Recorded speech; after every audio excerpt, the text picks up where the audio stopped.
The Sheikh Billionaire humiliated the waitress for spilling coffee. Hours later, she saved his daughter's life in the storm.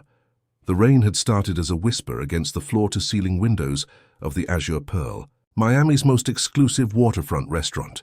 By 8 o'clock, it drummed against the glass like impatient fingers, a prelude to the tropical storm the weather service had been tracking for days. Inside, the dining room glowed with golden light, crystal chandeliers casting prismatic shadows across tables draped in ivory linen. The air smelled of seared Wagyu beef, truffle risotto, and old money. Emma Carter moved between tables with practiced efficiency, her black uniform pressed to perfection, her blonde hair pulled back in a neat bun that revealed the exhaustion she tried to hide behind a professional smile. At 26, she had the kind of face that people forgot easily, pleasant but unremarkable, with grey-blue eyes that had learned to look down rather than meet the gaze of the wealthy patrons who barely registered her existence. She was furniture to them, a hand that delivered food, a voice that recited specials. She preferred it that way. Table 12 had been reserved for weeks, marked in the system with 3 red stars and a note in all capitals, VIP, Sheikh Rashid Al-Mansouri. No mistakes. When the front doors opened at 8:15 and the man himself walked in, the entire restaurant seemed to hold its breath. He was impossible to miss. 6 feet 2 inches of controlled power, wrapped in a charcoal Brioni suit that probably cost more than Emma's car. His face was all sharp angles and aristocratic lines, olive skin, dark eyes that swept the room with the casual assessment of someone who owned everything he looked at. His black hair was impeccably styled, touched with silver at the temples. A Patek Philippe watch caught the light at his wrist. Behind him walked a small girl, perhaps 7 years old, with enormous brown eyes and dark curls that bounced as she skipped to keep up with her father's long strides. She wore a white dress with pink flowers, patent leather shoes, and an expression of wonder as she took in the restaurant. 4 men in dark suits flanked them, security, their eyes constantly scanning, hands never far from their jackets. The maitre d' practically bowed as he led them to table 12. The best position in the house with an unobstructed view of the ocean. Emma watched from the service station as her manager, Gerald, a thin man with a perpetual sheen of nervous sweat on his forehead, rushed over to personally present the menus. She had been assigned to their section. Her stomach tightened. She approached the table with her notepad ready, her smile fixed in place. The little girl was pointing excitedly at the aquarium built into the far wall, where tropical fish swam in lazy circles. The sheikh was already on his phone, speaking rapid Arabic in a tone that suggested whoever was on the other end was disappointing him. The security detail had positioned themselves at strategic points around the dining room. Emma waited. Protocol dictated she not interrupt. After 30 seconds, the sheikh glanced up, his eyes passing over her as if she were part of the wallpaper. He held up one finger, wait, and continued his conversation. Emma stood there, smile frozen, feet beginning to ache in her practical black flats. The little girl looked at her and offered a shy smile. Emma winked back and the girl giggled softly. 2 minutes passed, then 5. The sheikh ended his call and immediately opened his laptop, fingers flying across the keyboard. Emma cleared her throat gently. Nothing. She tried again, a little louder. The sheikh's jaw tightened in irritation, but he did not look up. "Baba," the little girl said softly, tugging at his sleeve. "The lady is waiting." "Layla, not now," he said in English, his accent British-educated, his tone dismissive. Then, without looking at Emma, "Water San Pellegrino, no ice. The Chateau Margaux 2015, bring the bottle, not a glass. She will have apple juice, freshly pressed, not from a container." "We will order in 10 minutes, Emma scribbled quickly. "Of course, sir." "Welcome to the Azure Pearl. My name is—" 10 minutes, he repeated, cutting her off. His eyes never left his screen. Emma's smile tightened, but she nodded and retreated. In the service station, she released a breath she had not realized she was holding. Her co-worker, Marcus, not the Marcus from her past, just an unfortunate coincidence of names, gave her a sympathetic look. "Table 12. He asked. "Table 12, she confirmed. "Rather you than me. Heard he made a waiter in New York cry last month. Sent back a steak 7 times. Emma said nothing. She retrieved the San Pellegrino, the wine from the temperature-controlled cellar, and went to the kitchen to personally ensure the apple juice was freshly pressed. When she returned to the table, the sheikh was still working. But Layla had pulled out a coloring book and was carefully filling in a picture of a mermaid with colored pencils. Emma set down the water and wine with practiced precision, then placed the apple juice in front of Layla. "Here you go, sweetheart," she said softly. Layla beamed. "Thank you. Do you like mermaids?" "I love mermaids," Emma replied, genuine warmth in her voice. "That's a beautiful picture." "Layla," the sheikh said sharply, not looking up, "do not bother the staff." The little girl's smile faded. Emma felt a flash of anger but swallowed it down. She poured the wine, presented the label for inspection. The sheikh waved it away impatiently and stepped back. "I will return in a few minutes for your order." She made it 3 steps before she heard the crash. Time seemed to slow.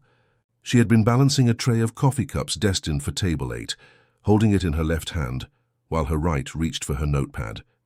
A busboy rushing past with a bin of dirty dishes clipped her elbow. The tray tilted. Emma grabbed for it, but physics was merciless. 3 cups of scalding black coffee arced through the air in a perfect parabola. 2 hit the floor. 1 hit Sheikh Rashid Al-Mansouri's right sleeve. The restaurant went silent. Every conversation stopped. Every fork paused midway to every mouth. Emma stood frozen, the empty tray in her hand, watching in horror as the dark stains spread across the charcoal fabric of the sheikh's jacket and shirt. Steam rose from the liquid. The sheikh stood slowly, deliberately, holding his arm away from his body. His face was a mask of cold fury. "You incompetent fool," he said, his voice low and deadly. "Do you have any idea what you have just done?" Emma's mouth opened, but no sound came out. Her face burned with humiliation. "Sir, I am so sorry. I will—" "This suit," he continued, his voice rising, "is Brioni, custom-tailored in Milan. It cost $12,000. And you, in your carelessness, have destroyed it." People were staring now. Emma could feel dozens of eyes on her, could hear the whispers starting. Her hands shook. "Sir, please, it was an accident. I will pay for the cleaning. I will—" "Cleaning?" He laughed, a harsh sound without humor. "This cannot be cleaned. Look at it. Ruined, completely ruined." He turned to Gerald, who had materialized at the table, his face pale. "Is this the level of service you provide? Hiring clumsy, incompetent staff who assault your guests?" "Sheikh Al-Mansouri, I cannot apologize enough," Gerald stammered. "This is absolutely unacceptable." "Emma, you are suspended, effective immediately." "Please leave the floor." Emma felt the words like a physical blow. "Gerald, please, I need this job." "It was an accident, the busboy. I do not care about your excuses," the sheikh said coldly. "You will pay for this suit. $12,000. I will send you the bill. $12,000. 3 months of her salary. Money she did not have, could never have. Not with her student loans, her brother's medical bills that she was still paying off 2 years after his death, her rent that was already 2 weeks late.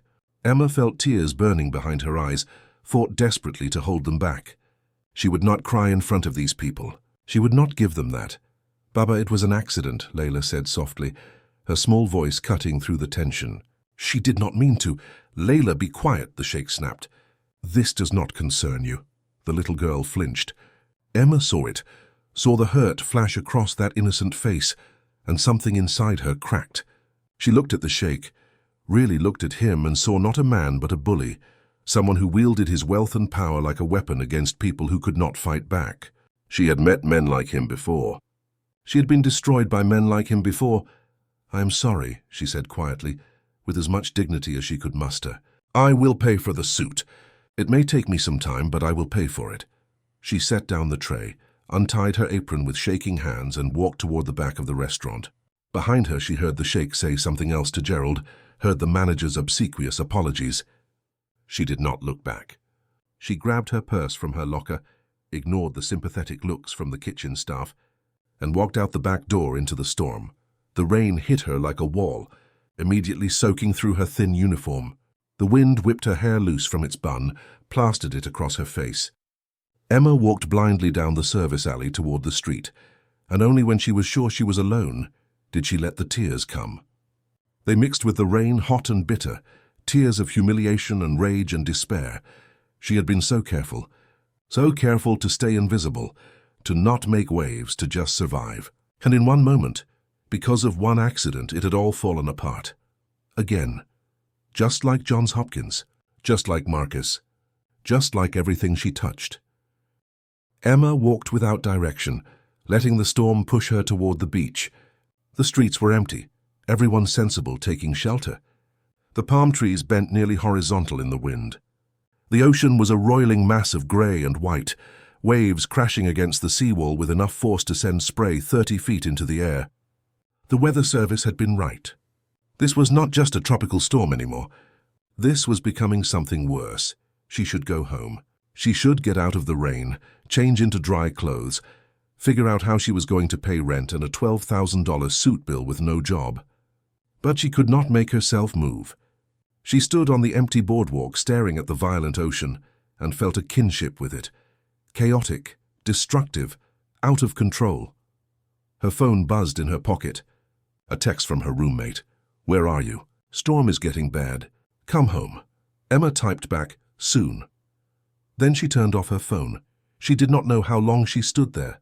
Long enough for the rain to turn from warm to cold, for her fingers to go numb, for the wind to increase until she had to brace herself against the railing to stay upright. The boardwalk lights flickered once, twice, then went out, plunging the beach into darkness broken only by the occasional flash of lightning. That was when she heard the screaming. At first, she thought it was the wind, the way it howled through the buildings and palm trees. But then it came again, clearer this time, cutting through the storm. A man's voice, raw with terror, shouting words she could not make out. And underneath it, another sound. A child crying. Emma's head snapped up. She squinted through the rain, trying to see. Another lightning flash illuminated the beach, and her heart stopped. There, perhaps 100 yards down the shore, figures moved in the darkness. 4 or 5 men running back and forth at the water's edge, and in the water, barely visible in the churning waves, a small shape. A child struggling, going under. Emma did not think. She ran. Her feet pounded against the wet boardwalk, then sank into sand as she jumped down to the beach. The wind tried to push her back, but she fought through it, her eyes locked on that small shape in the water. As she got closer, she could see the men more clearly. Security detail. Dark suits now soaked and clinging. And standing in the shallow water, waves crashing around his knees, was Sheikh Rashid Al-Mansouri, his face a mask of absolute terror. "Layla!" he screamed. "Layla, hold on! Someone help her! Please, someone help my daughter!" The security guards were trying. Emma could see that. 2 of them had waded in up to their waists, but the waves were too strong, the current too vicious. They were being pushed back, unable to reach the little girl who was now at least 40 feet from shore, her small arms flailing, her head going under and resurfacing in a rhythm that was becoming slower, weaker. Emma did not slow down. She kicked off her shoes, dropped her purse, and sprinted past the sheikh into the water. The cold hit her like a fist, stealing her breath, but she pushed forward. A wave crashed into her chest, nearly knocking her down. She dove under the next one, came up swimming, her arms cutting through the water with strokes she had learned a lifetime ago, in another life, when she had been someone different. Lifeguard certification. Required for all Johns Hopkins medical students doing emergency medicine rotations. She had been the best in her class. That was 7 years ago, but the body remembered what the mind tried to forget. She swam hard, angling against the current, using the waves instead of fighting them. 30 feet. 20. She could see Layla clearly now, her small face pale, her eyes wide with terror. The little girl went under again. Emma's heart lurched. She kicked harder, her lungs burning, her muscles screaming. 10 feet. 5. Layla surfaced, coughing, choking. Emma reached her just as she went under again. She dove, eyes open in the stinging salt water, and grabbed the small body. She pulled Layla up, broke the surface, and immediately positioned the girl in a cross-chest carry, one arm around her torso, keeping her head above water. Layla was not breathing. Emma did not panic. Panic killed people. She had learned that in her first week of medical school. She turned onto her back, keeping Layla's face above the surface, and began the brutal swim back to shore. The current fought her every inch. Waves crashed over them. Emma swallowed water, choked, kept swimming. Her arms felt like lead. Her legs cramped. She ignored it all. The security guards met her in the shallows, hands reaching, pulling them both toward the beach. Emma's feet found sand. She stood, stumbled, and carried Layla out of the water. The sheikh was there instantly, reaching for his daughter, but Emma pushed past him. "Move," she commanded, her voice sharp with authority that came from somewhere deep and forgotten. Everyone moved back. "Give me space." She laid Layla on the sand, tilted her head back, checked her airway, water. She turned the girl on her side, delivered 5 sharp blows between her shoulder blades. Nothing. Emma rolled her onto her back again, positioned her hands and began chest compressions. "Wahid, idnain thalatha, arba'a, kamsa," she counted in Arabic, her voice steady, clinical. 1, 2, 3, 4, 5. 30 compressions, fast and hard, her hands positioned perfectly over the center of the small chest. Then she tilted Layla's head back, pinched her nose and delivered 2 rescue breaths, watching for the chest to rise. Nothing. Emma started compressions again. "Wahid ithnain thalatha arba'a khamsa." Behind her, she was dimly aware of the sheikh saying something, his voice shocked, but she blocked it out. There was only Layla, only the compressions, only the count. 30 and 2, 30 and 2. Her arms burned. Rain poured down her face. Lightning flashed overhead. "Come on, sweetheart," Emma whispered. "Come on, breathe for me, breathe." 30 and 2. 30 and 2. How long had it been? A minute? 2? In drowning cases, you had maybe 4 minutes before brain damage became likely. How long had Layla been under before Emma reached her? "Wahid ithnain thalatha." Layla convulsed. Water erupted from her mouth. Emma immediately turned her on her side, supporting her head, as the little girl coughed and vomited seawater onto the sand. Then the most beautiful sound Emma had ever heard. A gasping breath. Another. Layla's eyes fluttered open, unfocused, terrified. "Baba?" she whispered. The sheikh was on his knees beside them in an instant, his hands hovering over his daughter as if afraid to touch her, afraid she might break. Layla, Habibti, I am here. You are safe. You are safe." Emma sat back on her heels, her entire body shaking with exhaustion and adrenaline. She checked Layla's pulse, fast but strong.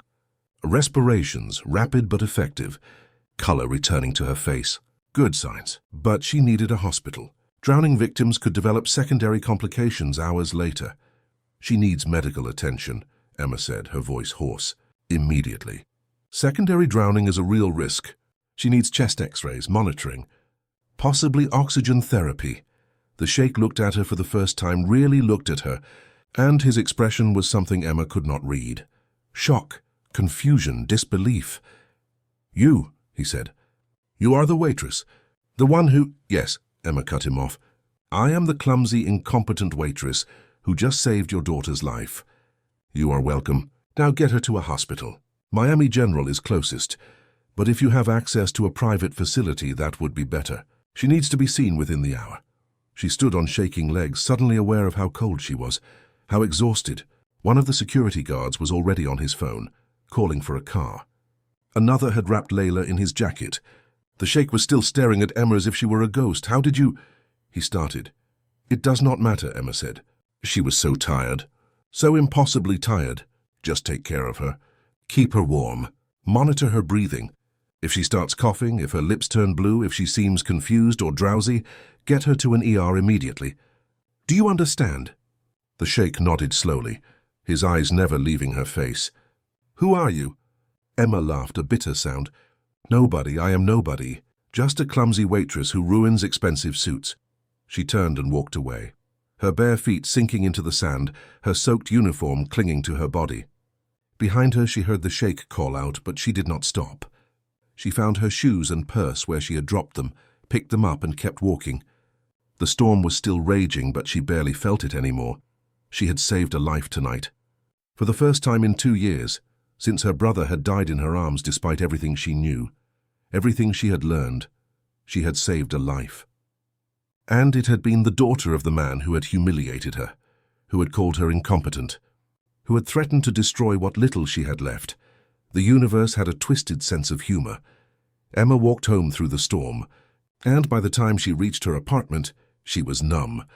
Not from the cold, from everything else. She stripped off her wet clothes, stood under a hot shower until the water ran cold, and then collapsed into bed. She did not cry. She did not think. She just lay there staring at the ceiling, listening to the storm rage outside, and wondered what the hell she was supposed to do now. She did not know that across the city, in the private wing of Miami's most exclusive hospital, Sheikh Rashid Al-Mansouri sat beside his daughter's bed, watching her sleep and asking himself the same question. The waitress had spoken Arabic, medical Arabic. She had performed CPR with the precision of a trained professional.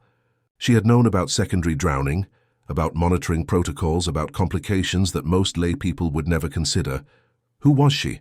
And why was someone with those skills working as a waitress in a restaurant?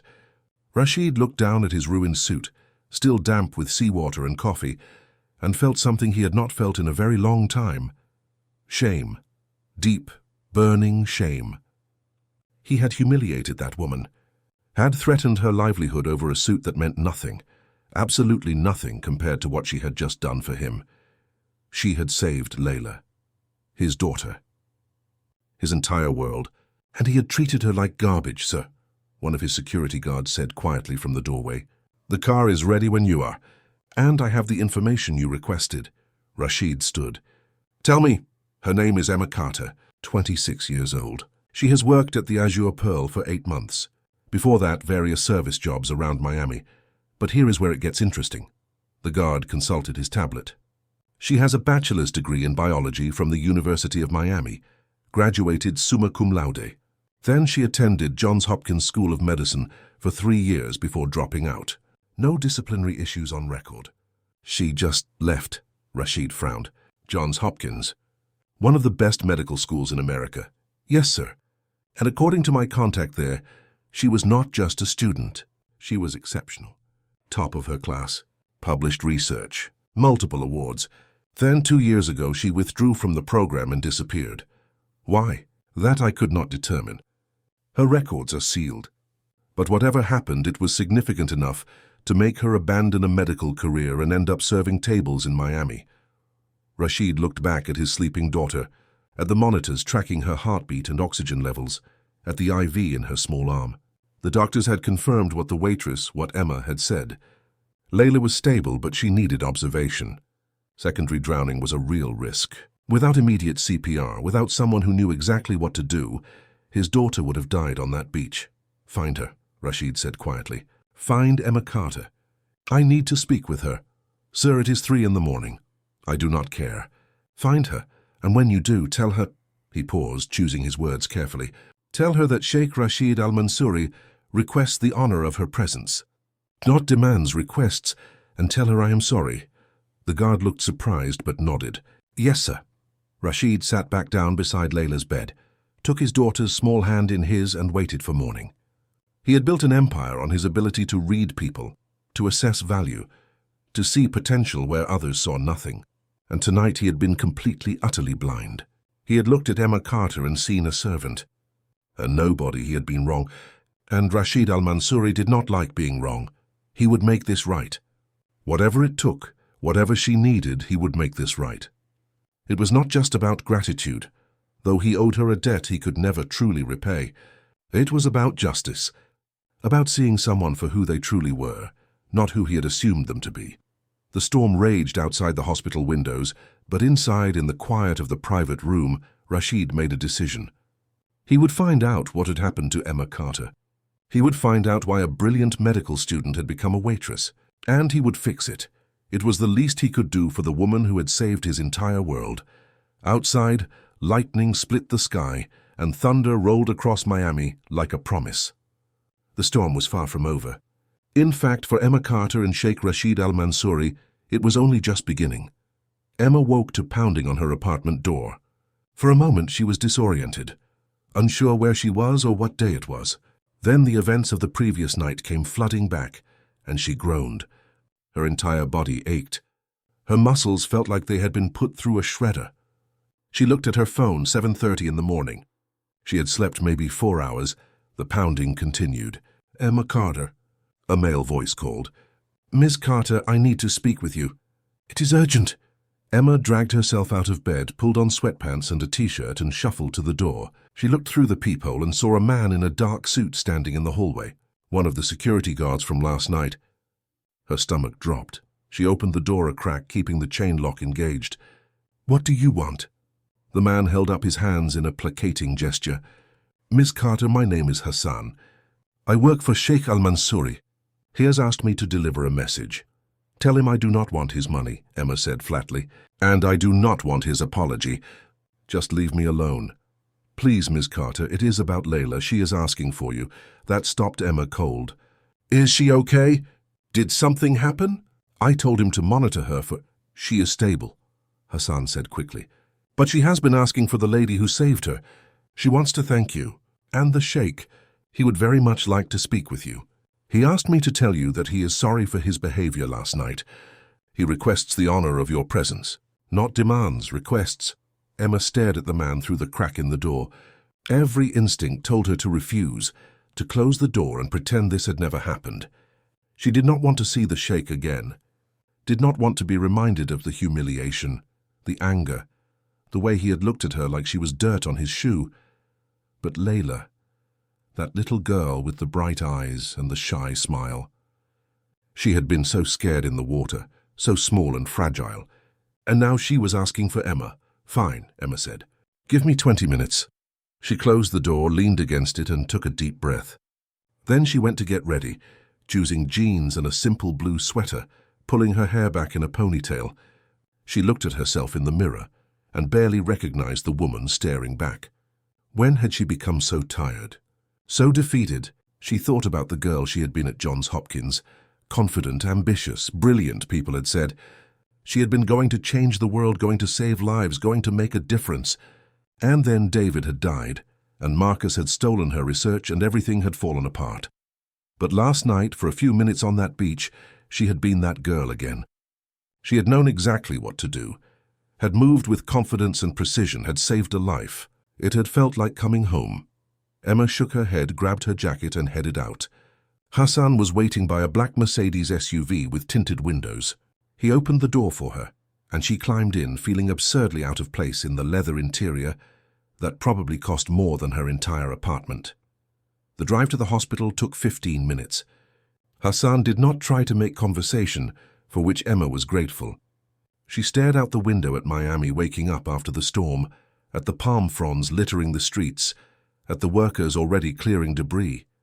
The sun was out now, bright and cheerful, as if the violence of the night before had never happened. The hospital was not Miami General. It was a private facility in Coral Gables, the kind of place where celebrities and billionaires went when they needed medical care away from prying eyes. Hassan led her through a side entrance, past security that waved them through without question, and up to the third floor. They stopped outside a door marked Private Suite 301. She is inside, Hassan said. The Sheikh is with her. Emma nodded, suddenly nervous. She knocked lightly and a voice called, "Come in." She opened the door and stepped into a hospital room that looked more like a luxury hotel suite. Hardwood floors, tasteful artwork on the walls, a large window overlooking a garden.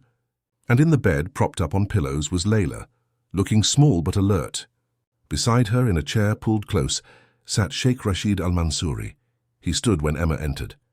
He had changed clothes, now wearing dark slacks and a white dress shirt, no tie, sleeves rolled up to his forearms. He looked exhausted, dark circles under his eyes, his hair slightly disheveled. But his expression when he looked at Emma was something she had not expected, respect, and something that might have been awe. "Ms. Carter," he said quietly, "thank you for coming." "Emma," Layla's face lit up. "You came. Baba said you might not, but I knew you would." Emma moved to the bedside, her focus entirely on the little girl. "How are you feeling, sweetheart?" "My chest hurts a little," Layla admitted, "and my throat. But the doctor said I'm going to be okay. Because of you. You saved me." Emma smiled, reaching out to brush a curl from Layla's forehead. "You are a very brave girl. You fought hard out there in the water." "I was so scared," Layla whispered. "I thought I was going to die. But then you came. You were like a superhero. You were not scared at all." "Oh, I was scared," Emma said honestly. "But sometimes we have to be brave even when we are scared. That is what real courage is." Layla considered this, then nodded solemnly. "Are you a doctor?" "Baba said you knew exactly what to do. He said you saved my life." Emma hesitated. I used to study medicine. A long time ago. But not anymore." "No, not anymore. Why not?" It was such a simple question, asked with such innocent curiosity. But it hit Emma like a punch to the gut. Why not? Because she had failed, because she had not been good enough. Because when it mattered most, when her brother had needed her, all her knowledge and training had been useless. Layla, the Sheikh said gently, perhaps we should not ask so many questions. But Emma shook her head. It is okay. She looked at Layla, at those big brown eyes full of trust and admiration, and decided to tell the truth. Or at least part of it. I had to stop because something very sad happened. Someone I loved very much got hurt and I could not save them. And after that I was too sad to keep going. Layla reached out and took Emma's hand. I am sorry. That must have been very hard. Emma felt tears prick her eyes. It was, but you know what? Last night when I saved you, it reminded me why I wanted to be a doctor in the first place. To help people, to make a difference. So thank you for that. You are welcome, Layla said seriously. Then she smiled. Will you come visit me again? I do not have many friends here. We just moved to America last month. Emma glanced at the Sheikh, who was watching the interaction with an unreadable expression. I do not know if that is a good idea, please. Layla's eyes were pleading. You are my friend now. You saved my life. That makes us connected forever, right? How could anyone say no to that? Emma squeezed the little girl's hand. Okay, I will visit. I promise, Layla beamed. Baba, did you hear? Emma is going to visit. I heard, Habibti, the Sheikh said softly. Then to Emma. Miss Carter, might I speak with you privately for a moment? Layla, we will be just outside the door. Layla nodded, already reaching for the tablet on her bedside table. Emma followed the Sheikh out into the hallway, her guard up. Here it comes, she thought. The real reason he wanted to see her. They walked a few steps down the corridor, out of earshot of the room. The Sheikh turned to face her, and for a long moment he just looked at her as if trying to solve a puzzle. I owe you an apology, he said finally. What I said to you last night, how I treated you, was inexcusable. I was angry about something that did not matter, and I took it out on you. I humiliated you in front of dozens of people. I threatened your livelihood. And then, hours later, you saved my daughter's life.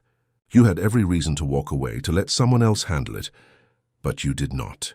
You risked your own life to save hers. Emma said nothing. She did not trust herself to speak. I have spent the night trying to understand, the Sheikh continued, trying to understand who you are. My people tell me you attended Johns Hopkins, that you were an exceptional student. Yet you are working as a waitress. Why? That is none of your business, Emma said quietly. You are right. It is not. But I would like to make things right. I would like to compensate you for what you did, and to apologize properly for my behavior. I do not want your money. Then what do you want? Emma laughed, a harsh sound. What do I want? I want to not have been humiliated in front of a restaurant full of people. I want to not have lost my job. I want to not owe you $12,000 for a suit that probably means nothing to you. I want a lot of things, Sheikh Al-Mansouri, but I cannot have any of them. So let us just call it even. I saved your daughter. You ruined my life. We are square. She turned to walk away, but his voice stopped her. I have already spoken to the manager of the Azure Pearl. You have your job back with a raise. And the suit. Forget the suit. It was nothing. You owe me nothing. Emma turned back slowly. I do not want your charity. It is not charity. It is justice. And it is the bare minimum of what I owe you. He paused, seeming to struggle with something. My people also tell me that you left Johns Hopkins 2 years ago. That you were at the top of your class. That you had published research, that you were destined for greatness. And then you just stopped. Something happened. Something that made you give up everything you had worked for. Stop, Emma said, her voice shaking. Stop investigating me. Stop trying to fix me. I do not need your help. But you do need help, the Sheikh said gently. I can see it. Whatever happened to you, whatever made you leave medicine, it is still hurting you. And I think you are too talented, too brilliant to waste your life serving tables when you could be saving lives. You do not know anything about me. Then tell me. Help me understand. Emma stared at him, at this arrogant billionaire who had humiliated her and was now trying to, assuage his guilt? Play the hero. She wanted to tell him to go to hell. But there was something in his eyes, something genuine, that made her hesitate. My brother, she said finally, the words coming out before she could stop them. His name was David. He was 19. He had his whole life ahead of him. And 2 years ago he was in a car accident. I was the first one there. I did everything right. Everything I had been trained to do. But it was not enough. He died in my arms, and there was nothing I could do to stop it. The Sheikh's expression softened. I am sorry. After that I could not go back. Every time I tried to study, every time I walked into a hospital, all I could see was David. All I could feel was that helplessness. So I left. I walked away from everything. And I've been running ever since, but last night you did not run. You ran toward the danger. Emma shrugged. Instinct training, I do not know. It does not change anything. I think it changes everything, the Sheikh said quietly. I think it proves that you are still a doctor, whether you want to admit it or not. And I think the world needs people like you. People who run toward danger instead of away from it. Emma felt tears threatening again and blinked them back angrily. Why do you care? You do not even know me. Because you saved my daughter. Because I wronged you. And because, he hesitated, because I know what it is like to lose someone. My wife died 4 years ago. Cancer. I had all the money in the world, access to the best doctors, the best treatments, and it did not matter. She died anyway. And for a long time I was angry. Angry at the world, angry at God, angry at everyone around me. I became not a good man. I know this. Layla knows this. And last night, when I thought I was going to lose her too, when I stood in that water and could not reach her, I felt that helplessness again, that absolute terror. And then you appeared. You did what I could not do. You saved her, and I realized that I have been so focused on my own pain, my own anger, that I have become someone I do not recognize, someone who treats people the way I treated you. Emma did not know what to say. She had not expected this. Had not expected vulnerability, honesty, humanity. I cannot give you back what you lost, the Sheikh continued. I cannot bring back your brother, but I can help you find your way back to who you were meant to be. If you will let me. I do not need saving, Emma said, but her voice lacked conviction. Perhaps not. But perhaps you need a second chance. We all do sometimes. Before Emma could respond, the door to Layla's room opened and a doctor emerged looking concerned. Sheikh Al-Mansouri, I need to speak with you. Layla's oxygen saturation is dropping. We need to run some tests. The Sheikh's face went pale. He looked at Emma, and she saw the fear there, raw and undisguised. Without thinking, Emma pushed past the doctor and into the room. Layla was sitting up in bed, but her breathing was labored, her lips tinged with blue. Emma was at her side in an instant. Layla, look at me, she said calmly. I need you to take slow, deep breaths. Can you do that for me? The little girl nodded, her eyes wide with fear. Emma listened to her chest, heard the crackling sound that confirmed her suspicion. Secondary drowning, fluid building up in the lungs. Exactly what she had warned about. She needs oxygen now, Emma said to the doctor. And a chest x-ray. This is secondary drowning. We need to see how much fluid has accumulated. The doctor, a middle-aged man with grey hair, looked at her skeptically. And you are? Someone who knows what she is talking about, Emma snapped. Get her oxygen now. The Sheikh stepped forward. Do what she says. Now. The doctor hesitated for only a second, then moved quickly, calling for a nurse. Within minutes, Layla had an oxygen mask on her face, and her breathing began to ease. The X-ray confirmed what Emma had suspected. Fluid in the lower lobes of both lungs. Not severe, but enough to be dangerous if left untreated. She needs to be moved to the ICU for monitoring, Emma said. Diuretics to help clear the fluid, possibly steroids to reduce inflammation. And she needs to be watched closely for the next 24 hours. This can get worse before it gets better. The doctor nodded, his skepticism replaced by respect. So you are absolutely right. Are you a physician? I was a medical student, Emma said quietly. To Johns Hopkins. Well, you just saved this little girl's life again. As the medical team prepared to move Layla to the ICU, the little girl reached out and grabbed Emma's hand. Do not leave, she whispered through the oxygen mask. Please do not leave. Emma looked at the Sheikh, who nodded. Please, he said. Stay, at least until she is stable. Emma should have said no. Should have walked away, gone back to her life, such as it was. But she could not. Not when Layla was looking at her with those trusting eyes. Not when she was needed. Okay, she said. I will stay. She stayed for 6 hours.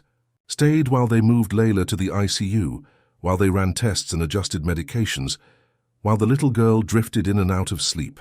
The Sheikh stayed too, never leaving his daughter's side. But Emma noticed him watching her, studying her as she checked monitors and asked questions, and made suggestions that the medical team increasingly deferred to. By early afternoon, Layla's condition had stabilized. The oxygen saturation was back to normal, the breathing easier. The crisis had passed. Emma stood by the window, exhausted, and felt the adrenaline finally draining away. "You should eat something," the Sheikh said quietly, appearing beside her. "Shall you have been here for hours? I am fine. You are not fine. You are exhausted. Please let me at least buy you lunch. It is the least I can do." Emma wanted to refuse, but her stomach chose that moment to growl loudly. The Sheikh smiled, the first genuine smile she had seen from him, and it transformed his face. He looked younger, less severe. "Come," he said. "There is a cafe downstairs. Layla is sleeping, and the doctors will call if anything changes." Against her better judgment, Emma followed him. They took the elevator down to the ground floor, where a small cafe served sandwiches and coffee. The Sheikh ordered for both of them. He seemed to be a man used to making decisions, and they sat at a table by the window. "Thank you," he said as they waited for the food. "For staying. For helping." "You did not have to." "Yes, I did," Emma said. "I could not walk away." "Not when she needed help. That is what makes you a doctor. Not the degree. Not the title. The inability to walk away when someone needs help." Emma said nothing, focusing on her coffee. The Sheikh studied her for a moment, then leaned back in his chair. "I want to make you an offer," he said. "And before you refuse, I want you to hear me out. I am not interested in, please. Just listen." He waited until she nodded reluctantly. "I am opening a medical research facility here in Miami. Cutting-edge technology, unlimited funding focused on emergency medicine and trauma care. I need someone to run the pediatric division. Someone brilliant, someone passionate, someone who understands what it means to save a life." Emma stared at him. "You cannot be serious." "I am completely serious. I have been planning this for months, since before I came to Miami. My wife's death showed me how important medical research is, how much more we need to learn. And last night showed me that the best doctors are not always the ones with the most credentials. They are the ones who run toward danger, the ones who do not give up, the ones like you." "I am not a doctor," Emma said. "I dropped out." "I do not have my degree." "Then finish it." "I will pay for it. Johns Hopkins or anywhere else you want to go. And when you are done, come work for me. Help me build something that matters. Help me save lives the way you saved Layla." It was too much, too overwhelming. Emma shook her head. "You do not even know me. You cannot just offer me a job running a research facility." "Why not? I have built a multi-billion-dollar empire on my ability to recognize talent. And you, Emma Carter, are extraordinarily talented. You are wasting that talent serving tables when you could be changing the world." "You feel guilty," Emma said. "That is what this is. You feel guilty for how you treated me, and you are trying to make up for it." "Yes," the Sheikh admitted. "I do feel guilty. But that does not make what I am saying any less true. You saved my daughter's life twice in 12 hours. You have skills and knowledge that most doctors would envy. And you have something else, something that cannot be taught. You have compassion, you care. That is rare, Emma, rarer than you know." The food arrived, but Emma had lost her appetite. She stared at the sandwich on her plate, her mind racing. This was insane. She could not just go back to medical school. Could not just accept a job from a billionaire she had met less than 24 hours ago. Could not just start over, could she? "I need to think about it," she said finally. "Of course. Take all the time you need. But Emma..." He leaned forward, his dark eyes intense. "Do not let fear make this decision for you. Do not let what happened to your brother define the rest of your life. He would not want that. I did not know him, but I know that much. No one who loved you would want you to give up on your dreams because of them." Emma felt tears burning behind her eyes again. Damn this man. Damn him for seeing through her, for saying the things she had been afraid to admit to herself. "I should go," she said, standing abruptly. "Layla is stable. You do not need me anymore, but I do," the Sheikh said quietly. "And I think you need this too. A second chance. A way back to who you were meant to be." Emma did not answer. She just walked away, out of the cafe, out of the hospital, into the bright Miami sunshine. She walked for blocks, not knowing where she was going, just needing to move, to think, to process everything that had happened in the last 24 hours. Her phone buzzed. A text from an unknown number. "This is Rashid. Please think about my offer, and please come visit Layla again. She will ask for you." Below it was another message, and Emma, "Thank you for everything." Emma stared at the messages for a long moment. Then she put her phone away and kept walking. She had a lot to think about, a lot to decide. But for the first time in 2 years, she felt something she had thought was gone forever. Hope. 3 days passed. 3 days during which Emma went through the motions of her life, returned to work at the Azure Pearl, where Gerald had indeed given her job back with a raise and a profuse apology, served tables, smiled at customers, came home to her empty apartment. But her mind was elsewhere, on Layla, on the Sheikh's offer, on the feeling she had experienced on that beach, in that hospital room, of being useful again, of being herself again. She had not contacted Rashid, had not gone back to the hospital, but she thought about it constantly. Thought about Layla asking for her, thought about the research facility, about finishing her degree, about having a second chance at the life she had thrown away. On the 4th day, her phone rang. Unknown number. She almost did not answer, but something made her pick up. "Emma?" A small voice, slightly breathless. "It is Layla." Emma's heart clenched. "Layla, how are you feeling?" "Much better. The doctor said I can go home tomorrow. But Emma, I miss you. You promised you would visit, but you have not come. Are you mad at me?" "No, sweetheart, I am not mad at you. I have just been busy." "Too busy to visit your friend?" Layla's voice was sad. "Baba said you might not come back. He said you have your own life and we should not bother you." "But I told him you promised." "And you do not break promises, right?" Emma closed her eyes. "Damn it. No, I do not break promises. I will come visit. Tomorrow, okay?" "Really, you promise?" "I promise. Yay. I will tell Baba. He will be so happy. He talks about you all the time. He says you are the bravest person he has ever met." Emma did not know what to say to that. "I will see you tomorrow, Layla. Get some rest." "Okay, bye, Emma." "I love you." The line went dead before Emma could respond. She stared at her phone, at those 3 words that had been spoken so casually, so innocently, and felt something crack inside her chest. When was the last time someone had said they loved her? When was the last time she had let anyone close enough to say it? She went to the hospital the next day. Layla was in a regular room now, no longer in the ICU, sitting up in bed and coloring. Her face lit up when Emma walked in. "Emma, you came." "I promised, did I not?" Emma sat on the edge of the bed, and Layla immediately hugged her. Emma hugged back, surprised by how natural it felt, how right. The Sheikh was there too, standing by the window, watching them, with an expression Emma could not quite read. "Ms. Carter, thank you for coming." "Emma," she said. "Just Emma." "Emma, then. And you must call me Rashid. I think we are past formalities." Layla chattered happily, showing Emma her coloring book, telling her about the nurses and doctors, about how she was going home today to their new house in Coral Gables. Emma listened, asked questions, and felt herself relaxing in a way she had not in years. After a while, a nurse came to do final discharge paperwork, and Rashid asked Emma to step outside with him. "She's been asking for you constantly," he said once they were in the hallway. "Every day, multiple times a day. I think you have made quite an impression." "She is a special little girl," Emma said. "You are lucky to have her. I know, and I almost lost her. Because of my own arrogance, my own carelessness. I let her go to the beach in a storm because I was too busy with work to pay attention. I failed her. You did not fail her. You were there. You called for help. You did what you could. It was not enough. You were enough. You are always enough, Emma.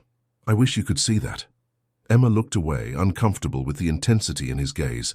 "About your offer, you do not have to decide now. Take your time. I have been thinking about it. A lot. And I do not know if I can do it. Go back to medical school. Face all of that again. What if I fail? What if I am not good enough?" "You are good enough," Rashid said firmly. "You are more than good enough. But I understand fear. I understand doubt. So let me make you a different offer. Come work for me now. Not as a doctor. As a consultant. Help me set up the research facility. Use your knowledge, your experience, your insights.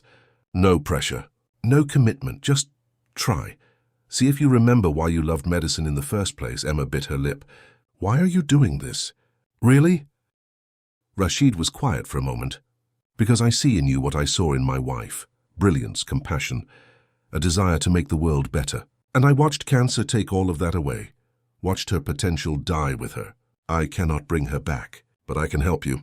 I can give you the chance she never got, to fulfill your potential, to be who you were meant to be. Let me do that, Emma, please." It was the please that did it. This proud, arrogant man saying please. Asking, not demanding.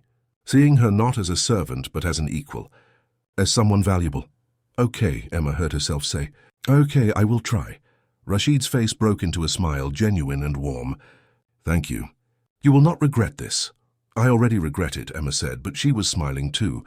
They went back into the room where Layla was being helped into a wheelchair for discharge. The little girl saw them and grinned. "Emma, are you coming home with us? Please say yes." Emma looked at Rashid, who shrugged. "We are having a small celebration. Layla's homecoming. You would be welcome to join us. I do not want to intrude. Please, Emma." Layla's eyes were pleading. "You are my best friend. You have to come." How could she say no to that? Okay, for a little while. The house in Coral Gables was not a house. It was a mansion. Sprawling, modern, with floor-to-ceiling windows overlooking a private beach. Emma felt completely out of place as she walked through rooms that were bigger than her entire apartment, past furniture that probably cost more than she made in a year. But Layla did not care about any of that. She dragged Emma to her room, a princess paradise of pink and white with a canopy bed and more toys than any child could possibly need, and showed her everything. Her stuffed animals, her books, her collection of seashells from beaches around the world. "This one is from Dubai," Layla said, holding up a perfect spiral shell. "And this one is from Greece.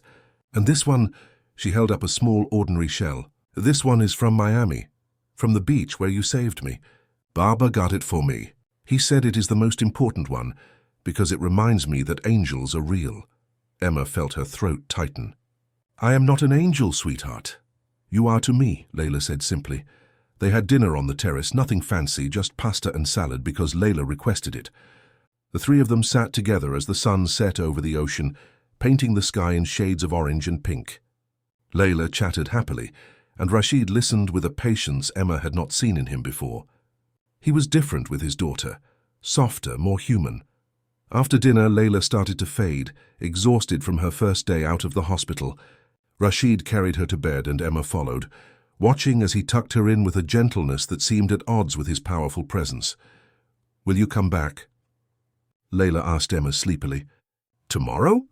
"I have to work tomorrow," Emma said, "but I will come back soon. I promise."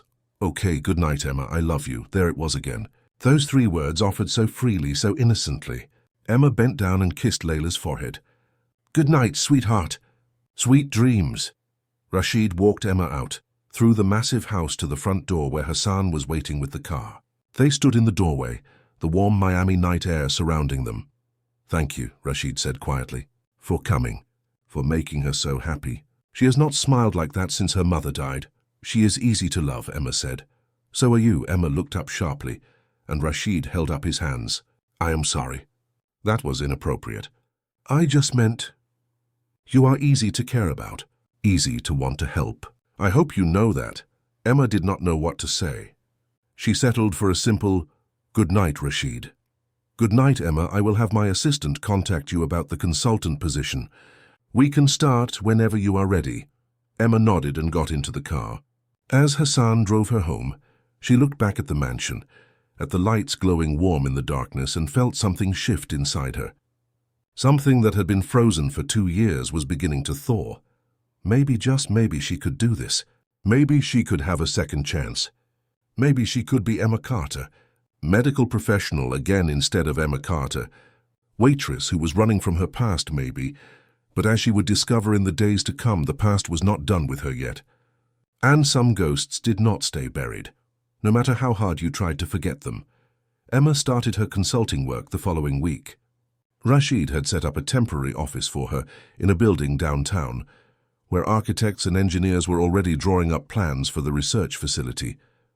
Her job, as he explained it, was to provide input on the pediatric wing.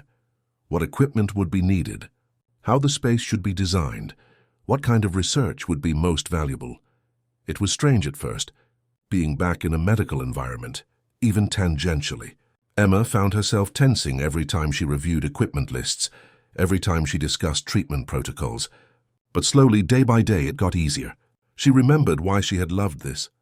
The puzzle of diagnosis, the satisfaction of finding solutions, the knowledge that this work, this planning, would eventually save lives. Rashid was there often, checking on progress, asking questions, listening to her suggestions with genuine interest. He was different in this environment, focused, intelligent, asking insightful questions that showed he had done his research. Emma found herself looking forward to their meetings, to the intellectual sparring, to the way he challenged her to think bigger, to be bolder, and several times a week, she visited Layla. The little girl was recovering well back to her energetic self, and she had decided that Emma was her new favorite person. They colored together, read stories, went for walks on the beach. Emma taught her about marine biology, about the creatures that lived in the ocean. Layla taught Emma how to laugh again. It was during one of these visits, 3 weeks after the storm, that everything changed. Emma was sitting on the terrace with Layla, helping her with a puzzle, when Rashid came out with his phone in his hand and a strange expression on his face. "Emma, there is someone here to see you," he said carefully. "He says he is an old colleague from Johns Hopkins, Dr. Marcus Hale." Emma's blood turned to ice. The puzzle piece she was holding fell from her fingers. "What?" "He's at the front gate. He says it is urgent that he speak with you. Should I send him away?" Emma's mind was racing. Marcus here, how did he even know where to find her? "What did he want? Emma!" Rashid's voice was concerned. "Who is he?" "My ex-fiancé," Emma said, her voice barely above a whisper. "And the man who destroyed my career." Rashid's expression darkened. "Then I will send him away." "No." Emma stood, her hands clenched into fists. "No, let him in." "It is time I faced him." "Are you sure?" Emma was not sure of anything, but she nodded. "Yes, I'm sure." Rashid made a call, and 5 minutes later, Marcus Hale walked onto the terrace. He looked exactly as Emma remembered, tall, handsome in a polished way, with sandy hair and blue eyes and a smile that had once made her heart race. Now it just made her feel sick. "Emma," he said, his voice warm, as if they were old friends meeting for coffee. "You look well.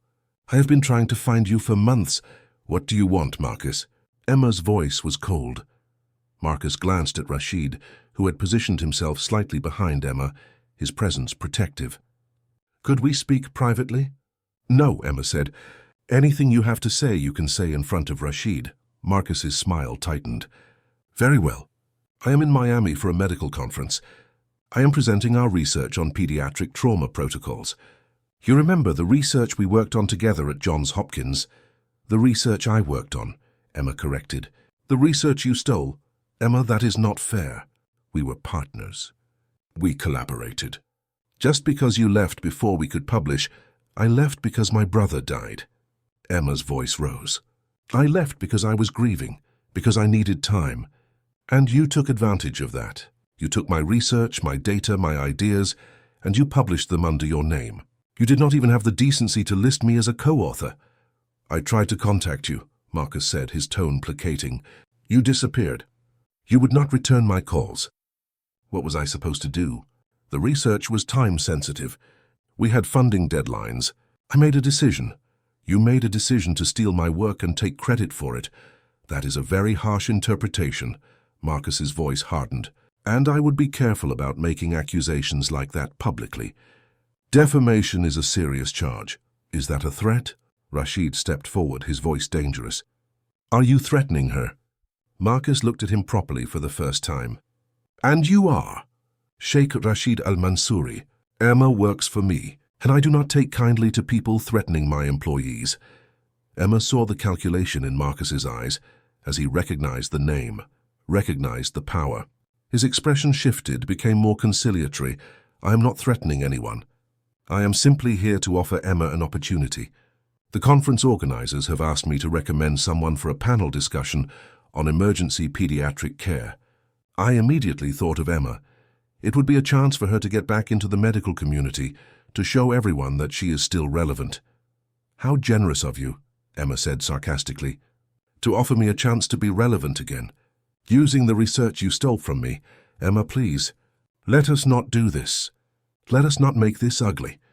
I am offering you an olive branch, a chance to move forward, together. I do not want anything from you, Marcus. I want you to leave."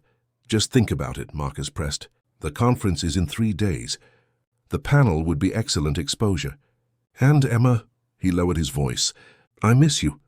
I miss what we had. Maybe this could be a new beginning for us, professionally and personally." Emma stared at him in disbelief. "You cannot be serious. After everything you did, you think I would ever work with you again? Ever trust you again? People make mistakes, Emma. I made mistakes. But I have thought about you every day since you left. I want to make things right." "You want to make things right?" Emma's voice shook with anger. "You want to make things right? Then admit what you did. Publicly. Tell everyone at that conference that the research was mine. Give me the credit I deserve." Marcus's expression hardened. "I cannot do that. My reputation, your reputation is built on my work." Emma was shouting now, all the anger and hurt of the past 2 years pouring out. "You are celebrated for research I did. You have job offers and speaking engagements and respect that should be mine. And you have the audacity to come here and offer me scraps from the table. To suggest we get back together? You are unbelievable." "Emma, calm down. Do not tell me to calm down. You destroyed my life. You took everything from me."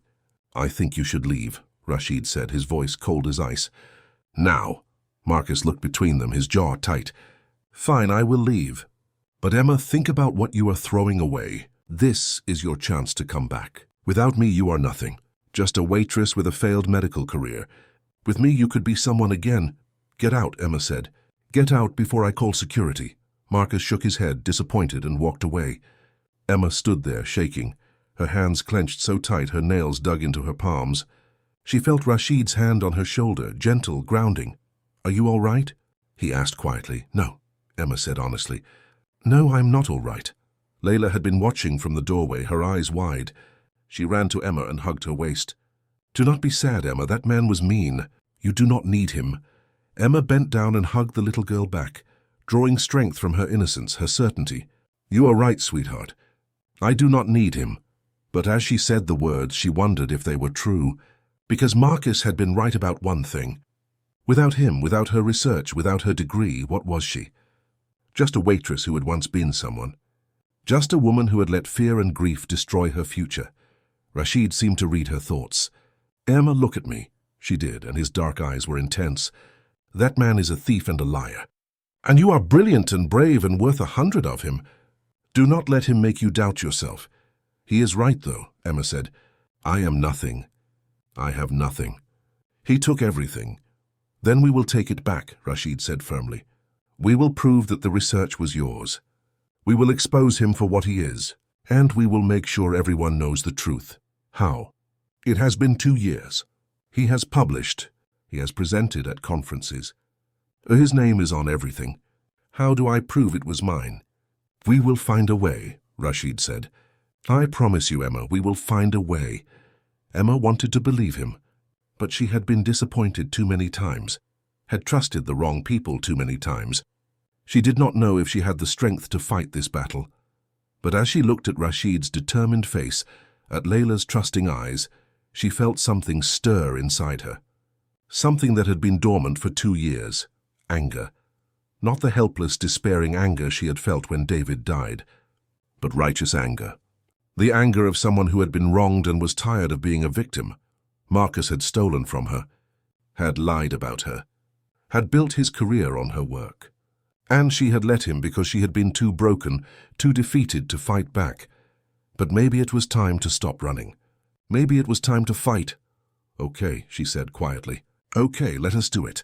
Let us prove the research was mine. Let us expose him." Rashid smiled, fierce and proud. "That is my Emma, his Emma." The word sent a strange warmth through her chest. When had she become his Emma? And why did she not mind? "Where do we start?" she asked. We start, Rashid said, by finding evidence. You must have kept records, notes, drafts, emails. Anything that proves you were the primary researcher. Emma thought back. I had everything on my laptop. But when I left Johns Hopkins, I left everything behind. I could not bear to look at it. It is probably all gone by now. Or it is in storage somewhere. Do you still have access to your old apartment? Your old email accounts? Maybe, I do not know. I have not tried to log in since I left. Then we try tonight. We find everything we can. And then we build a case. A case so strong that Marcus Hale will have no choice but to admit the truth. Emma nodded slowly. It seemed impossible. But then again, a month ago, the idea of working in medicine again had seemed impossible. The idea of having hope had seemed impossible. And yet here she was. Thank you, she said to Rashid, for believing in me, for helping me. You saved my daughter's life, Rashid said simply. This is the least I can do. But Emma, I am not doing this just because I owe you. I am doing this because it is right, because you deserve justice, and because, he hesitated, because I care about you, more than I probably should. Emma's breath caught. She looked at him, really looked at him, and saw not the arrogant billionaire who had humiliated her in a restaurant, but a man who had been broken by loss and was trying to find his way back to being whole.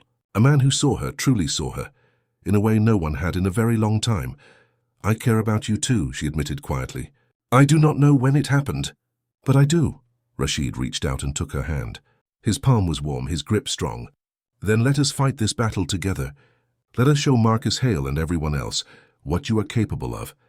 Let us show them who Emma Carter really is. Emma squeezed his hand back. Okay, together.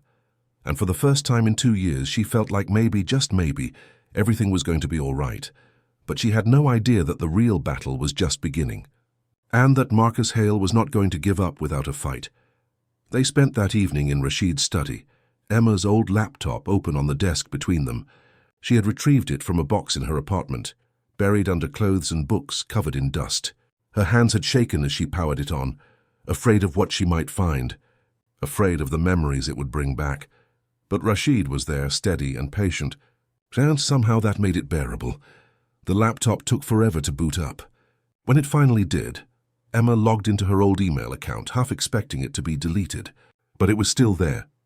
Hundreds of unread messages. She scrolled through them, her heart clenching at the names. Colleagues from Johns Hopkins, friends she had abandoned, and dozens of messages from Marcus sent in the weeks after she had left. Look at these, she said, clicking on one. He sent me so many emails, asking where I was, saying he was worried, saying he wanted to help. Rashid read over her shoulder. And then Emma scrolled further. The tone of the emails changed, became more urgent, more demanding. And then 3 months after she had left, they stopped. She clicked on the last one. Emma, I have tried to reach you countless times. I understand you are grieving, but we have responsibilities. The research cannot wait. I am moving forward with publication. If you want to be included, you need to contact me immediately. Otherwise, I will have to proceed without you. I hope you understand, Marcus. Proceed without you, Rashid said, his voice hard. He makes it sound like he is doing you a favor. Emma kept scrolling, looking for her own sent messages. And there, buried in her drafts folder, she found them. Dozens of documents, research notes, data analysis, draft papers, all dated before she had left Johns Hopkins, all clearly in her writing style with her methodology, her insights. This is it, she breathed. This is the proof. Look at the dates. All of this was written before I left. Before Marcus published, Rashid leaned closer, studying the screen. Can you prove these are yours? That Marcus did not write them? The metadata, Emma said, her mind racing. Every document has metadata. Creation date, author, modification history. If we can show that I created these documents, that they were on my computer months before Marcus published, that is proof. Can the metadata be faked? It can be. But it is difficult. And there are other things. My writing style, my methodology. Anyone who knows my work would recognize it. Who would know your work? Emma thought. My professors at Johns Hopkins. My thesis advisor, Dr. Sarah Chen. She knew my research inside and out. She would recognize it. Would she testify to that? I do not know. I have not spoken to her in 2 years. Disappeared. She probably thinks I am a failure. Or she probably thinks you are a tragedy, Rashid said gently. Someone brilliant who was lost to grief. Emma, you need to contact her. Explain what happened. Ask for her help. Emma's stomach churned at the thought. Dr. Chen had been her mentor, her champion. The disappointment in her eyes when Emma had withdrawn from the program had been devastating. How could she face her now? I do not know if I can, she admitted. You can, Rashid said firmly. You are one of the bravest people I have ever met. You can do this. Emma looked at him at the certainty in his eyes and felt some of that certainty transfer to her. Okay, I will email her tonight. She spent an hour crafting the email, deleting and rewriting, trying to find the right words. Finally, she settled on simple honesty. Dr. Chen, I know I have no right to contact you after the way I left. I know I disappointed you, and I am sorry for that. But I need your help. 2 years ago, I was working on research into pediatric trauma protocols. You were my advisor on that project. You knew my work, my methodology, my writing style. After I left Johns Hopkins, my colleague Dr. Marcus Hale published that research under his own name. He did not credit me. He did not even mention my involvement. I have evidence that the research was mine. Draft documents, data analysis, notes, all dated before he published. But I need someone who can verify that this work is mine, that it matches my style and methodology. Would you be willing to review the documents, to testify, if necessary, that this research originated with me? I understand if you do not want to get involved. I understand if you are angry with me for leaving the way I did, but I'm trying to rebuild my life, and I cannot do that while someone else is taking credit for my work. Thank you for everything you taught me. I am sorry I let you down. Emma Carter. She read it over 3 times, then hit send before she could change her mind. The email disappeared into the void and Emma sat back exhausted. Now what? She asked. Now we wait, Rashid said. And while we wait, we gather more evidence. Do you have any witnesses? Anyone who saw you working on this research? Anyone who can confirm that you were the primary researcher? Emma thought. There were other students in the lab. Research assistants. They saw me working, but I do not know if they would remember or if they would be willing to testify against Marcus. He is famous now, respected. I am nobody. You are not nobody, Rashid said, his voice intense. Stop saying that. You are Emma Carter. You are brilliant and brave, and you saved my daughter's life. You are somebody, Emma, and we are going to prove it. Emma felt tears prick her eyes. When was the last time someone had believed in her like this? When was the last time someone had fought for her? Why are you doing this? She asked. Really? It cannot just be because I saved Layla. Rashid was quiet for a long moment. Then he said, My wife Amira was brilliant. She had a PhD in biochemistry. She was working on cancer research when she was diagnosed. And she kept working, even through the treatments, even when she was so weak she could barely stand, because she believed her work mattered. She believed she could make a difference. And when she died, all of that potential died with her. Her research was never published. Her ideas were never heard. She just disappeared. And I have regretted that every day since. I should have fought for her, should have made sure her work was recognized. But I did not. I was too consumed by grief, by anger. And now it is too late. He looked at Emma, and his eyes were bright with unshed tears. I cannot bring Amira back. I cannot give her the recognition she deserved. But I can help you. I can make sure your work is recognized. I can make sure you do not disappear the way she did. So that is why I am doing this, Emma. Not just because you saved Layla, but because I see in you what I saw in Amira, and I will not let the world lose you the way it lost her. Emma did not know what to say. She reached out and took his hand, and they sat there in silence, 2 broken people trying to put each other back together. The next morning, Emma woke to an email notification. Her heart raced as she opened it. Emma, I cannot tell you how relieved I am to hear from you. I have thought about you often over the past 2 years, wondered where you were, if you were all right. I am so sorry about your brother. I wish you had felt you could come to me for support. As for your research, yes, I remember it well. It was exceptional work, some of the best I have seen from a graduate student. And yes, I would be willing to review your documents and verify that they are yours. In fact, I would be honored to do so.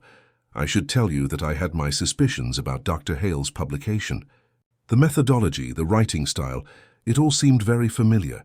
But I had no proof, and when I tried to contact you, you had disappeared. I'm ashamed to say I did not push harder. I should have. Send me the documents. I will review them immediately. And Emma, I am proud of you for fighting back. That takes courage. Dr. Sarah Chen Emma read the email 3 times, tears streaming down her face. Dr. Chen believed her.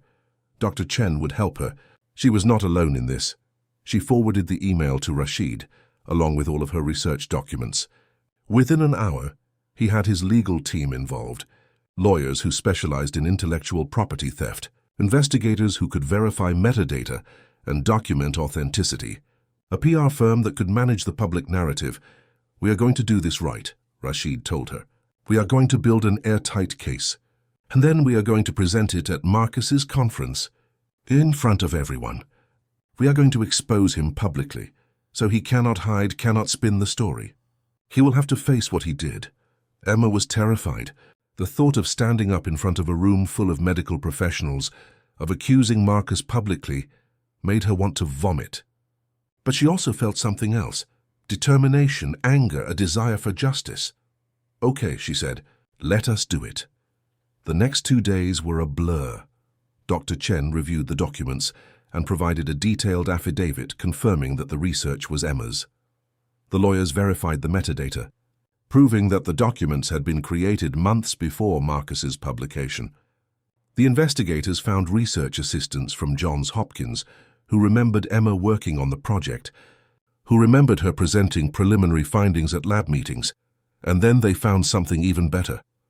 An email from Marcus to a colleague, sent just after Emma had left Johns Hopkins. An email where he explicitly stated that he was taking over Emma Carter's pediatric trauma research and planned to publish it under my own name since she has abandoned the project. It was the smoking gun.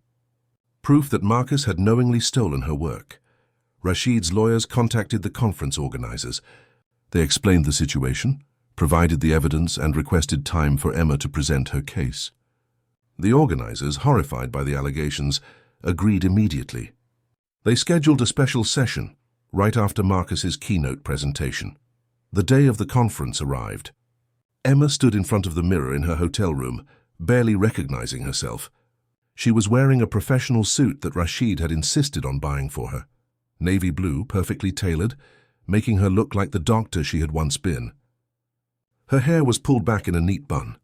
She looked competent, professional, nothing like the terrified waitress who had spilled coffee on a billionaire a month ago. You can do this, she told her reflection. You can do this. There was a knock on the door. Rashid, looking impeccable in a charcoal suit. Are you ready? No, Emma admitted. But I am going to do it anyway, he smiled. That is courage. Come, it is time. They drove to the conference center in silence. Emma's hands were shaking. Rashid reached over and took one, holding it gently. I will be right there with you. You are not alone. Thank you, Emma whispered. The conference center was massive, filled with hundreds of medical professionals. Emma felt small, insignificant, as they made their way to the main auditorium. Marcus was already on stage, presenting his research to a rapt audience. Emma forced herself to watch, to listen to him take credit for her ideas, her methodology, her conclusions. He was good, she had to admit, charismatic, confident. He had the audience eating out of his hand. When he finished, the applause was thunderous. He smiled, basking in the adulation, and Emma felt her anger crystallize into something cold and hard. He was not going to get away with this. Not anymore. The moderator took the stage. Thank you, Dr. Hale, for that fascinating presentation.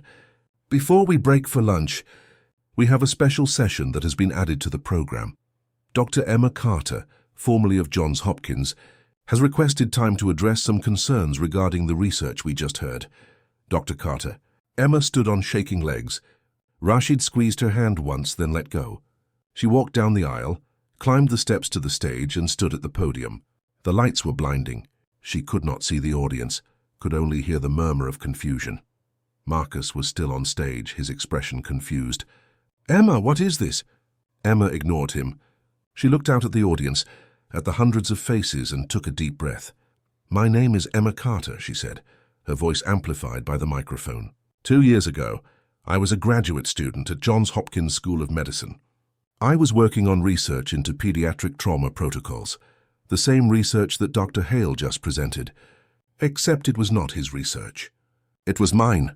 The murmur in the audience grew louder. Marcus stepped forward. Emma, this is not the time or place. This is exactly the time and place, Emma said, her voice stronger now. You stole my research, Marcus. You took my work, my ideas, my data, and you published it under your own name. And I have proof. She nodded to the tech booth, and the screen behind her lit up. Her research documents with dates and metadata clearly visible. Dr. Chen's affidavit. The email from Marcus admitting he was taking over her research. Testimonies from research assistants. Everything laid out in clear, undeniable detail. The audience was silent now, riveted. Marcus's face had gone pale. These documents prove that I was the primary researcher on this project, Emma continued. That I created the methodology, analyzed the data, drew the conclusions. All of this was done before I withdrew from Johns Hopkins due to a family tragedy. And while I was grieving, while I was trying to survive, Dr. Hale took my work and claimed it as his own. That is not true, Marcus said, but his voice lacked conviction. We were collaborators. She is misrepresenting. Then explain this email, Emma said, and the screen changed to show Marcus's message about taking over her research. Explain how you explicitly stated that you were taking over my project and publishing it under your own name. Marcus opened his mouth, closed it. He looked out at the audience, at the hundreds of faces now looking at him with suspicion, with disgust. She had abandoned the project. Someone had to. I did not abandon it, Emma said, her voice ringing with conviction. I left because my 19-year-old brother died in my arms. I left because I was drowning in grief, and you took advantage of that. You saw an opportunity and you took it. You built your career on my work. You have been celebrated for research I did, and I am here to take it back. The audience erupted. Some people were shouting questions, others were applauding. The moderator was trying to restore order, and Marcus just stood there, his carefully constructed facade crumbling. Dr. Chen stood up from the audience. I was Emma Carter's thesis advisor at Johns Hopkins. I can confirm that everything she has said is true. The research was hers. The methodology was hers. Dr. Hale's publication was plagiarism, pure and simple. Other voices joined in. Research assistants Emma had worked with, professors who remembered her. One by one they stood and corroborated her story. Marcus looked around wildly, realizing he had lost. I made a mistake. I should have credited her, but I did not steal.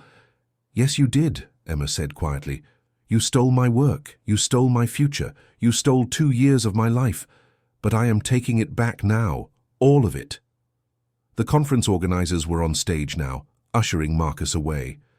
He looked back at Emma once, his expression a mixture of anger and defeat, and then he was gone. Emma stood at the podium, shaking, barely able to believe what had just happened. And then the applause started, slow at first, then building, until the entire auditorium was on its feet, clapping for her courage, for her truth. Rashid was there suddenly, climbing onto the stage, pulling her into his arms. You did it, he whispered. You did it, Emma. I am so proud of you. Emma buried her face in his shoulder and let the tears come. Tears of relief, of vindication, of release. She had done it. She had faced her past, faced her fear, and she had won. The rest of the day was a blur. Interviews with medical journals, conversations with conference organizers who apologized profusely and promised to issue corrections to Marcus's publication. Job offers from hospitals and research institutions, Dr. Chen hugging her and telling her how proud she was. And through it all, Rashid was there, steady, supportive, proud. That evening they sat on the terrace of his mansion, watching the sun set over the ocean. Layla was asleep inside, exhausted from a day of playing. It was just the two of them, and the sound of the waves and the warm Miami breeze. Thank you, Emma said quietly. For everything. I could not have done this without you. Yes, you could have, Rashid said. I was stronger than you know, Emma. I just helped you remember that. Emma looked at him, at this man who had started as her enemy and had become, what? Her friend? Her champion? Something more? What happens now? She asked. Now, Rashid said. You decide what you want. Do you want to finish your degree? Do you want to work in research? Do you want to practice medicine? The world is open to you now, Emma. You can be anything you want to be. What if I want to stay here? Emma asked softly. What if I want to work on your research facility? What if I want to be part of Layla's life? Part of your life? Rashid turned to look at her, and the expression in his eyes made her breath catch. Then I would say that I want that too, more than I have wanted anything in a very long time. He reached out and cupped her face gently. Emma Carter, you have turned my world upside down. You have shown me what courage looks like, what integrity looks like, what it means to fight for what is right. You have made me want to be a better man, and you have made Layla happier than she has been since her mother died. So yes, I want you to stay. I want you in our lives. If you will have us.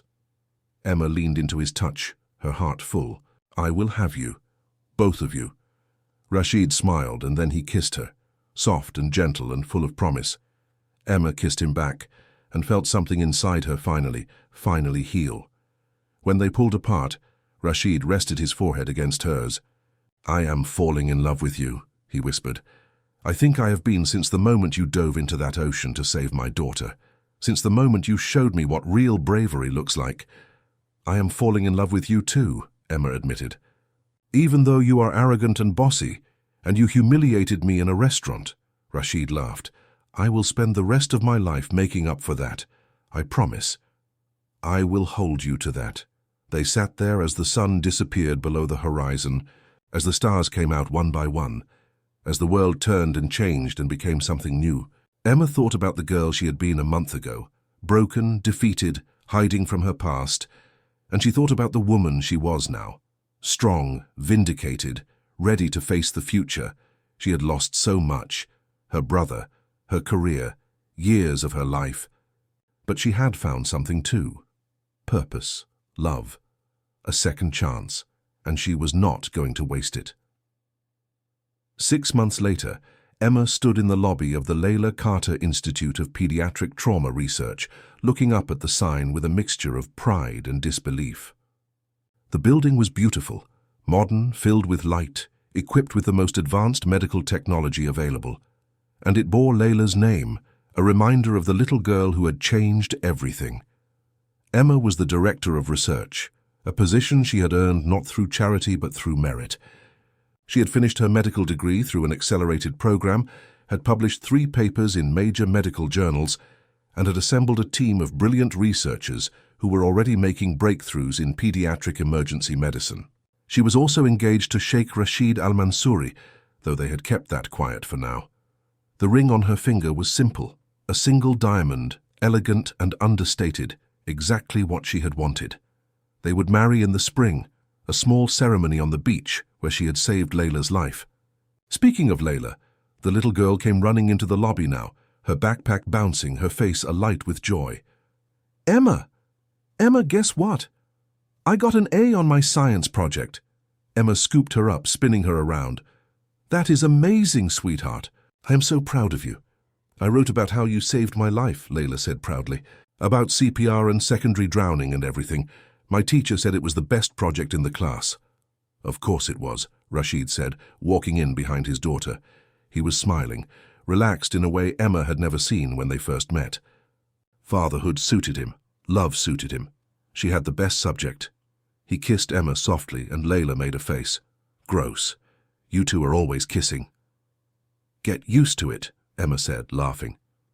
We are going to be doing a lot more of that after the wedding. Layla grinned. I know, I'm going to be the flower girl. I have the prettiest dress ever.